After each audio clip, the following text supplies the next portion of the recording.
The important thing is to know that there are gradations of duty and of morality, that the duty of one state of life in one set of circumstances will not and cannot be that of another. To illustrate, all great teachers have taught, resist not evil, that non-resistance is the highest moral ideal. We all know that if a certain number of us attempted to put that maxim fully into practice, the whole social fabric would fall to pieces. The wicked would take possession of our properties and our lives and would do whatever they liked with us. Even if only one day of such non-resistance were practiced, it would lead to disaster. Yet, intuitively in our heart of hearts, we feel the truth of the teaching, resist not evil. This seems to us to be the highest ideal, yet to teach this doctrine only would be equivalent to condemning a vast portion of mankind. Not only so, it would be making men feel that they were always doing wrong and cause in them scruples of conscience in all their actions. It would weaken them, and that constant self-disapproval would breed more vice than any other weakness would. To the man who has begun to hate himself, the gate to regeneration has already opened, and the same is true of a nation. Our first duty is not to hate ourselves, because to advance we must have faith in ourselves first and then in God. He who has no faith in himself can never have faith in God. Therefore, the only alternative remaining to us is to recognize that duty and morality vary under different circumstances.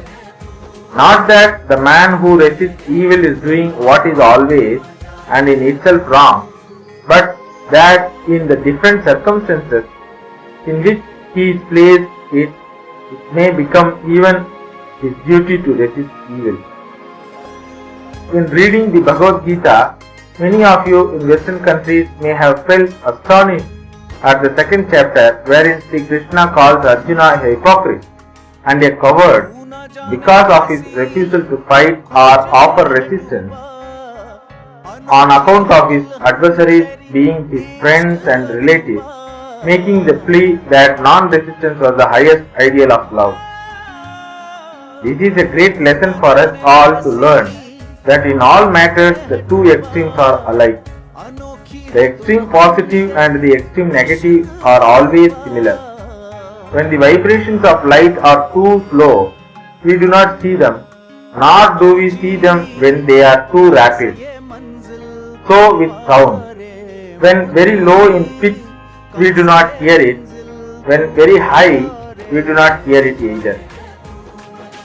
Of like nature is the difference between resistance and non-resistance. One man does not resist because he is weak, lazy and cannot, not because he will not. The other man knows that he can strike an irresistible blow if he likes, yet he not only does not strike but blesses his enemy. The one who from weakness resists not commits a sin, and as such cannot receive any benefit from the non-resistance, while the other would commit a sin by offering resistance. Buddha gave up his throne and renounced his position.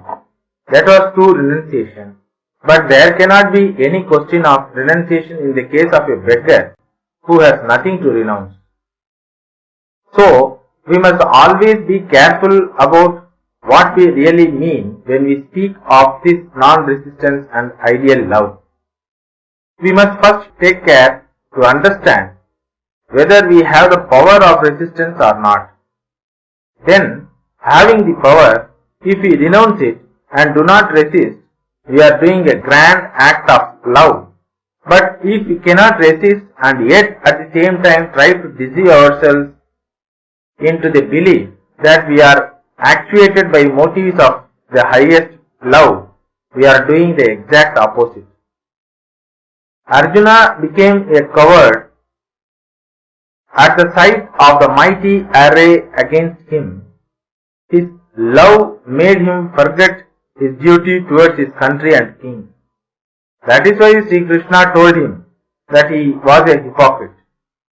Thou talkest like a wise man, but thy actions betray thee to be a coward. Therefore stand up and fight. Such is the central idea of Karma Yoga. The Karma Yogi is a man who understands that the highest ideal is non-resistance and who also knows that this non-resistance is the highest manifestation of power in actual possession, and also what is called the resisting of evil is but a step on the way towards the manifestation of this highest power, namely non-resistance. Before reaching this highest ideal, man's duty is to resist evil, let him work, let him fight, let him strike straight from the shoulder. Then only when he has gained the power to resist will non-resistance be a virtue. I once met a man in my country whom I had known before as a very stupid, dull person, who knew nothing and had not the desire to know anything and was living the life of a brute. He asked me what he should do to know God, how he was to get free. Can you tell a lie? I asked him. No, he replied. Then you must learn to do so. It is better to tell a lie than to be a brute or a log of wood. You are inactive. You have not certainly reached the highest state. It is beyond all actions, calm and serene. You are too dull even to do something wicked. That was an extreme case, of course, and I was joking with him. But what I meant was that a man must be active in order to pass through activity to perfect calmness. Inactivity should be avoided by all means. Activity always means resistance. Resist all evils, mental and physical, and when you have succeeded in resisting, then will calmness come. It is very easy to say, hate nobody, resist not evil, but we know what that kind of thing generally means in practice. When the eyes of society are turned towards us, we may make a show of non-resistance, but in our hearts it is canker all the time. We feel the utter want of the calm of non-resistance. We feel that it would be better for us to resist. If you desire wealth and know at the same time that the whole world regards him who aims at wealth as a very wicked man, you perhaps will not dare to plunge into the struggle for wealth, yet your mind will be running day and night after money. This is hypocrisy and will serve no purpose. Plunge into the world, and then after a time, when you have suffered and enjoyed all that is in it, will renunciation come, then will calmness come. So fulfill your desire for power and everything else, and after you have fulfilled the desire will come the time when you will know that they are all very little things. But until you have fulfilled this desire, until you have passed through that activity, it is impossible for you to come to the state of calmness, serenity and self-surrender. These ideas of serenity and renunciation have been preached for thousands of years. Everybody has heard of them from childhood, and yet we see very few in the world who have really reached that stage.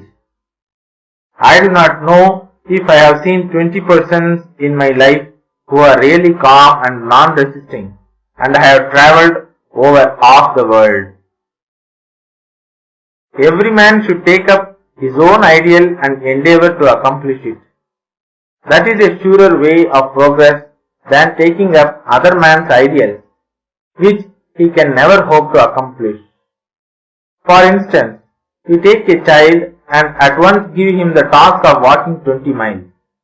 Either the little one dies or 1 in 1,000 crawls the 20 miles to reach the end exhausted and half dead. That is like what we generally try to do with the world. All the men and women in any society are not of the same mind capacity or of the same power to do things. They must have different ideals and we have no right to sneer at any ideal. Let everyone do the best he can for realizing his own ideal. Nor is it right that I should be judged by your standard or you by mine. The apple tree should not be judged by the standard of the oak, nor the oak by that of the apple. To judge the apple tree, you must take the apple standard and for the oak, its own standard. Unity in variety is the plan of creation. However, men and women may vary individually, there is unity in the background.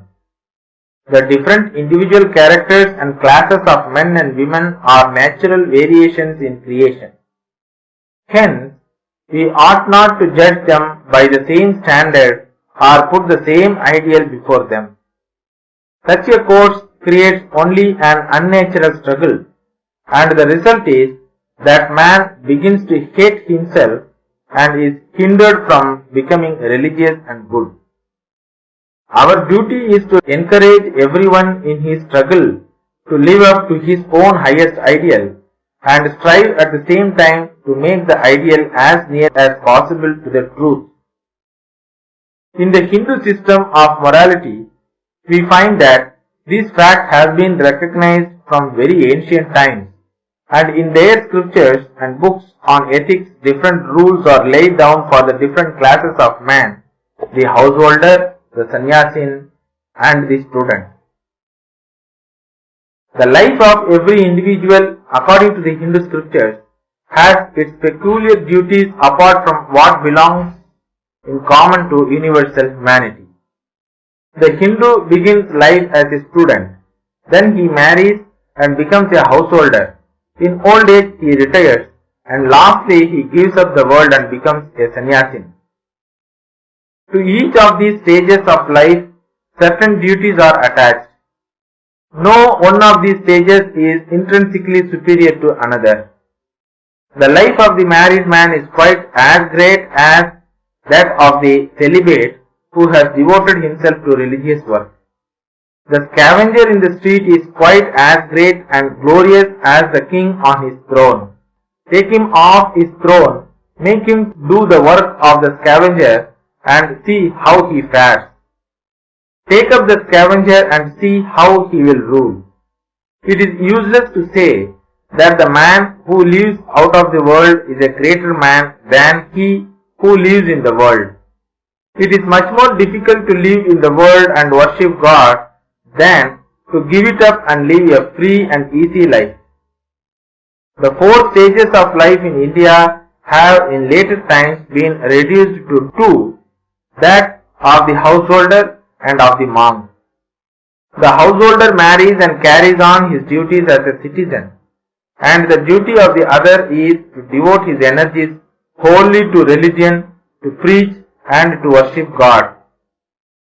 I shall read to you a few passages from the Mahanirvana Tantra which treats of this subject, and you will see that it is a very difficult task for a man to be a householder and perform all his duties perfectly. The householder should be devoted to God. The knowledge of God should be his goal of life. Yet he must work constantly, perform all his duties. He must give up the fruits of his actions to God. It is the most difficult thing in this world to work and not care for the result, to help a man and never think that he ought to be grateful, to do some good work and at the same time never look to see whether it brings you name or fame or nothing at all. Even the most arrant coward becomes brave when the world praises him. A fool can do heroic deeds when the approbation of society is upon him, but for a man to constantly do good without caring for the approbation of his fellow men is indeed the highest sacrifice man can perform. The great duty of the householder is to earn a living, but he must take care that he does not do it by telling lies or by cheating or by robbing others, and he must remember that his life is for the service of God and the poor. Knowing that mother and father are the visible representatives of God, the householder always and by all means must please them. If the mother is pleased and the father, God is pleased with the man. That child is really a good child who never speaks harsh words to his parents. Before parents, one must not utter jokes, must not show restlessness, must not show anger or temper. Before mother or father, a child must bow down low and stand up in their presence and must not take a seat until they order him to sit. If the householder has food and drink and clothes without first seeing that his mother and his father, his children, his wife and the poor are supplied, he is committing a sin. The mother and the father are the causes of this body, so a man must undergo 1,000 troubles in order to do good to them. Even so is his duty to his wife. No man should scold his wife, and he must always maintain her as if she were his own mother. And even when he is in the greatest difficulties and troubles, he must not show anger to his wife. He who thinks of another woman besides his wife, if he touches her even with his mind, that man goes to dark hell. Before women, he must not talk improper language and never brag of his powers. He must not say, I have done this and I have done that.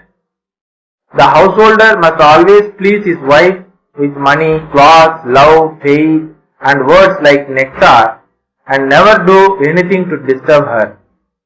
That man who has succeeded in getting the love of a chaste wife has succeeded in his religion and has all the virtues.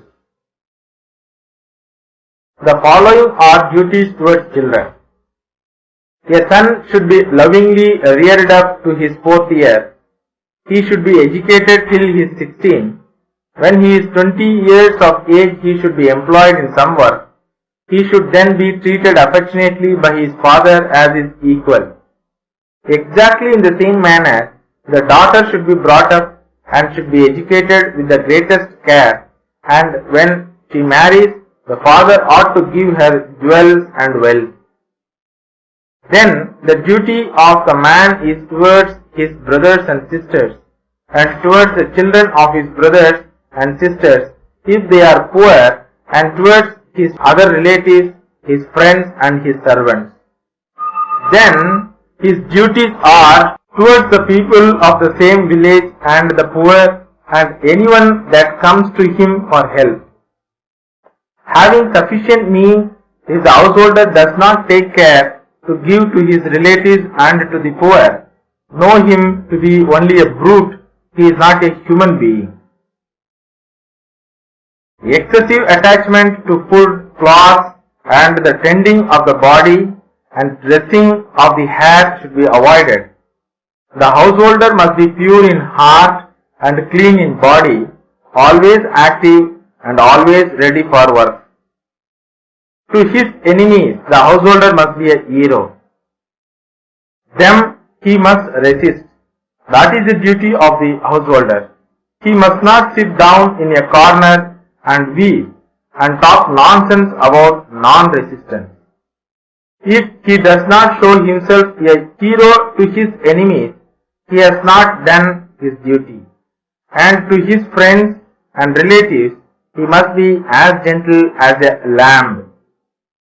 It is the duty of the householder not to pay reverence to the wicked, because If he reverences the wicked people of the world, he patronizes wickedness, and it will be a great mistake if he disregards those who are worthy of respect, the good people.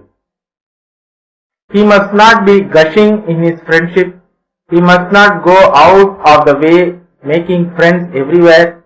He must watch the actions of the men he wants to make friends with and their dealings with other men, reason upon them, and then make friends. These three things he must not talk of. He must not talk in public of his own fame. He must not preach his own name or his own powers. He must not talk of his wealth or of anything that has been told to him privately. A man must not say he is poor or that he is wealthy. He must not brag of his wealth. Let him keep his own counsel. This is his religious duty. This is not mere worldly wisdom. If a man does not do so, he may be held to be immoral. The householder is the basis, the prop of the whole society. He is the principal earner. The poor, the weak, the children and the women who do not work all live upon the householder. So there must be certain duties that he has to perform, and these duties must make him feel strong to perform them, and not make him think that he is doing things beneath his ideal. Therefore, if he has done something weak or has made some mistake, he must not say so in public, and if he is engaged in some enterprise and knows he is sure to fail in it, he must not speak of it. Such self-exposure is not only uncalled for, but also unnerves the man and makes him unfit for the performance of his legitimate duties in life. At the same time, he must struggle hard to acquire these things, firstly knowledge and secondly wealth. It is his duty, and if he does not do his duty, he is nobody. A householder who does not struggle to get wealth is immoral. If he is lazy and content to lead an idle life, he is immoral, because upon him depends hundreds. If he gets riches, hundreds of others will be thereby supported. If there were not in this city hundreds who had striven to become rich and who had acquired wealth, where would all this civilization and these alms houses and great houses be? Going after wealth in such a case is not bad, because that wealth is for distribution.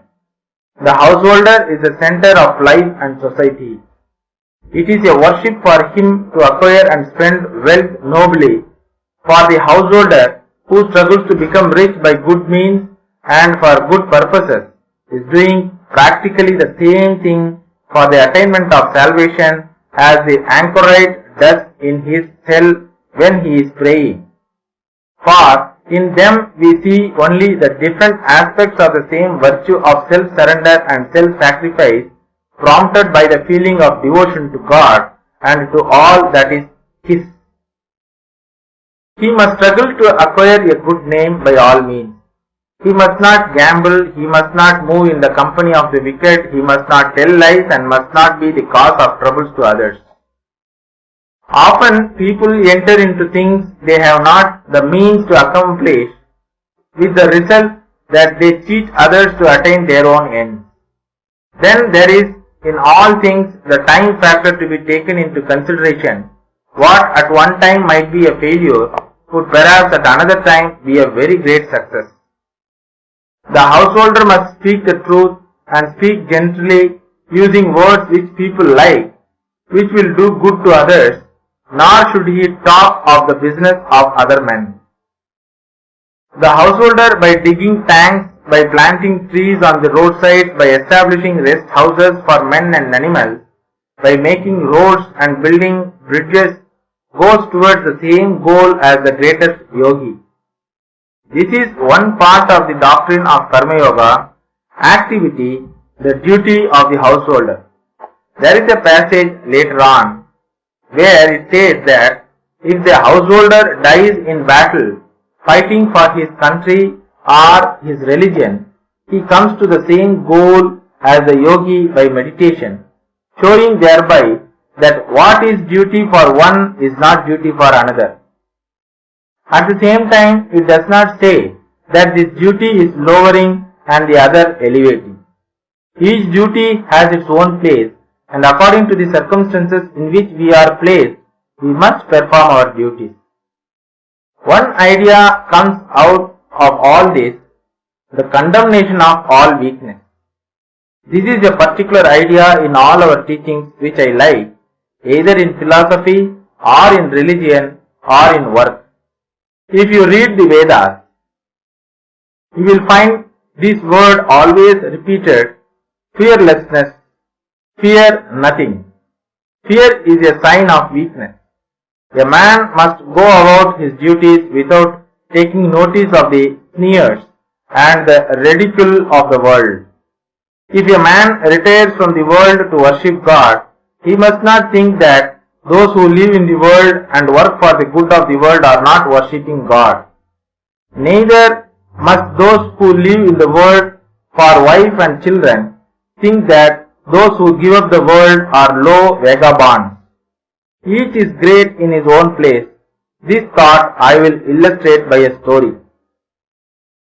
A certain king used to inquire of all the sannyasin that came to his country, which is the greater man, he who gives up the world and becomes a sannyasin, or he who lives in the world and performs his duties as a householder.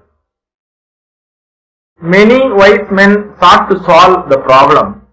Some asserted that the sannyasin was the greater, upon which the king demanded that they should prove their assertion. When they could not, he ordered them to marry and become householders. Then others came and said, the householder who performs his duties is the greater man. Of them too, the king demanded proofs. When they could not give them, he made them also to settle down as householders. At last, there came a young sannyasin, and the king similarly inquired of him also. He answered, each, O king, is equally great in his place. Prove this to me, asked the king. I will prove it to you, said the sannyasin, but you must first come and live as I do for a few days, that I may be able to prove to you what I say. The king consented and followed the sannyasin out of his own territory and passed through many other countries until they came to a great kingdom. In the capital of that kingdom, a great ceremony was going on.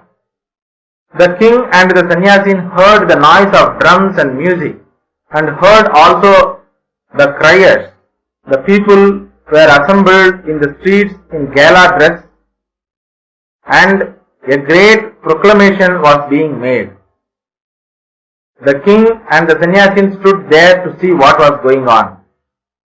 The crier was proclaiming loudly that the princess, daughter of the king of that country, was about to choose a husband from among those assembled before her. It was an old custom in India for princesses to choose husbands in this way. Each princess had certain ideas of the sort of man she wanted for a husband. Some would have the handsomest man, others would have only the most learned, others again the richest, and so on. All the princes of the neighborhood put on their bravest attire and presented themselves before her. Sometimes they too had their own criers to enumerate their advantages and the reasons why they hoped the princess would choose them. The princess was taken round on a throne in the most splendid array and looked at and heard about them. If she was not pleased with what she saw and heard, she said to her bearers, move on, and no more notice was taken of the rejected suitors. If, however, the princess was pleased with any one of them, she threw a garland of flowers over him and he became her husband. The princess of the country to which our king and Sannyasin had come was having one of these interesting ceremonies. She was the most beautiful princess in the world, and the husband of the princess would be ruler of the kingdom after her father's death. The idea of this princess was to marry the handsomest man, but she could not find the right one to please her. Several times these meetings had taken place, but the princess could not select a husband. This meeting was the most splendid of all. More people than ever had come to it. The princess came in on a throne, and the bearers carried her from place to place. She did not seem to care for anyone, and everyone became disappointed that this meeting also was going to be a failure. Just then came a young man, a Sannyasin, handsome as if the sun had come down to the earth, and stood in one corner of the assembly, watching what was going on. The throne with the princess came near him, and as soon as she saw the beautiful Sannyasin, she stopped and threw the garland over him. The young Sannyasin seized the garland and threw it off, exclaiming, "What nonsense is this? I am a Sannyasin. What is marriage to me?" The king of that country thought that perhaps this man was poor and so dared not marry the princess, and said to him, "If my daughter goes off my kingdom now, and the whole kingdom after my death," and put the garland again on the Sannyasin. The young man threw it off once more, saying, "Nonsense, I don't want to marry," and walked quickly away from the assembly. Now the princess had fallen so much in love with this young man that she said, "I must marry this man or I shall die." And she went after him to bring him back. Then our other Sannyasin, who had brought the king there, said to him, "King, let us follow this path." So they walked after them, but at a good distance behind. The young Sannyasin who had refused to marry the princess walked out into the country for several miles. When he came to a forest and entered into it, the princess followed him, and the other two followed them. Now this young Sannyasin was well acquainted with that forest and knew all the intricate paths in it. He suddenly passed into one of these and disappeared, and the princess could not discover him. After trying for a long time to find him, she sat down under a tree and began to weep, for she did not know the way out.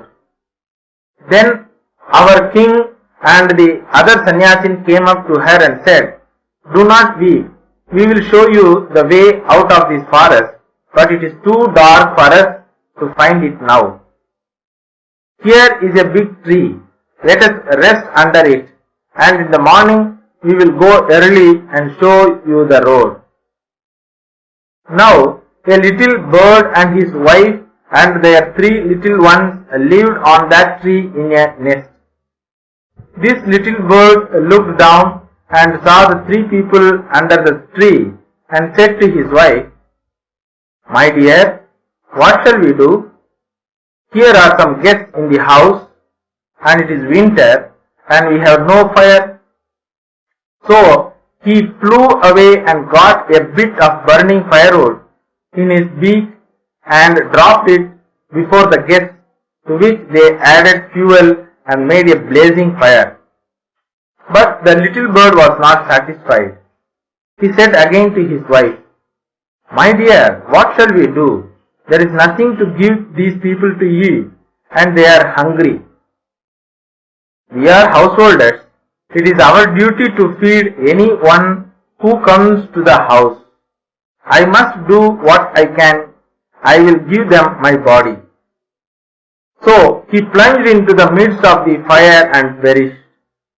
The guests saw him falling and tried to save him, but he was too quick for them. The little bird's wife saw what her husband did, and she said, Here are 3 persons and only one little bird for them to eat. It is not enough. It is my duty as a wife not to let my husband's effort go in vain. Let them have my body also. Then she fell into the fire and was burned to death. Then the 3 baby birds, when they saw what was done and that there was still not enough food for the 3 guests, said, "Our parents have done what they could and still it is not enough. It is our duty to carry on the work of our parents. Let our bodies go too." And they all dashed down into the fire also. Amazed at what they saw, the 3 people could not of course eat these birds. They passed the night without food, and in the morning the king and the sannyasin showed the princess the way, and she went back to her father. Then the sannyasin said to the king, "King, you have seen that each is great in his own place. If you want to live in the world, live like those birds, ready at any moment to sacrifice yourself for others. If you want to renounce the world, be like that young man to whom the most beautiful woman and a kingdom were as nothing. If you want to be a householder, hold your life a sacrifice for the welfare of others, and if you choose the life of renunciation, do not even look at beauty and money and power. Each is great in his own place, but the duty of the one is not the duty of the other."